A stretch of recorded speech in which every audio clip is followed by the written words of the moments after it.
So Kathy, you're recognized to recognize yourself for the committee and carry on. Thank you, Mr. Chair, and thank you, Madam Vice Chair and members of the committee. And first of all, I want to thank Representative Bentley for raising awareness about obesity and about hunger in Arkansas.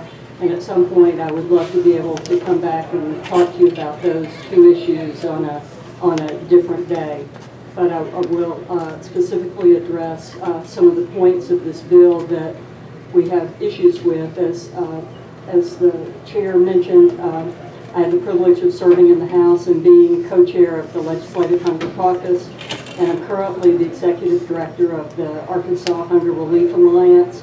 And about 3 years ago, I had the privilege of working with a group of folks who wrote Healthy Active Arkansas, and I was able to provide almost everything that is in that document on access to healthy food, and currently serve as co-chair of the Access to Healthy Food subcommittee on the operations team. And the way the bill is written, the Hunger Relief Alliance and our member food banks, the 6 Feeding America food banks, which cover the entire state, we actually have a lot of problems with the bill.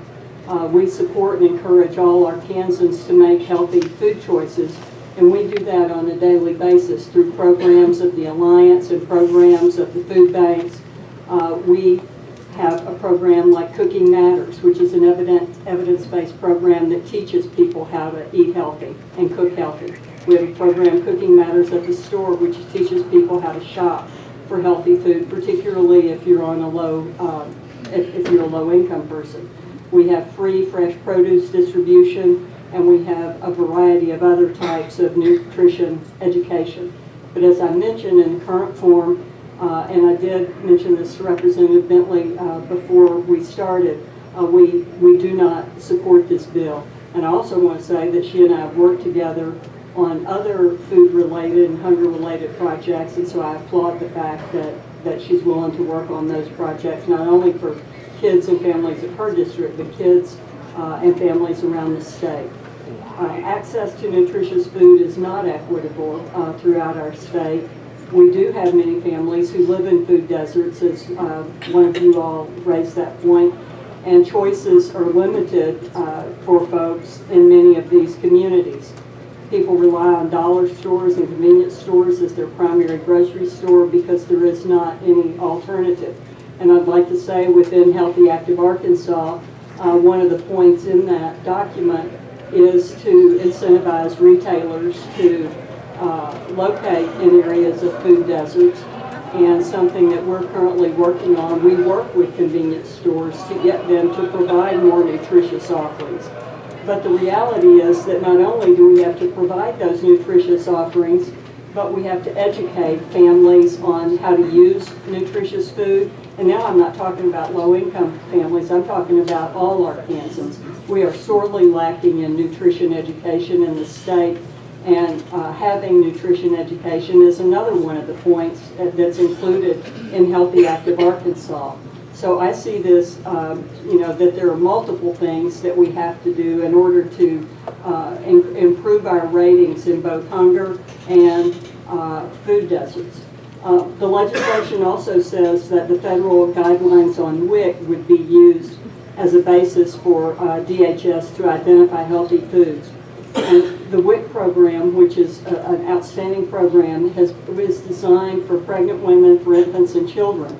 And the WIC guidelines would actually not be appropriate for senior citizens or people with diabetes and high blood pressure and heart disease.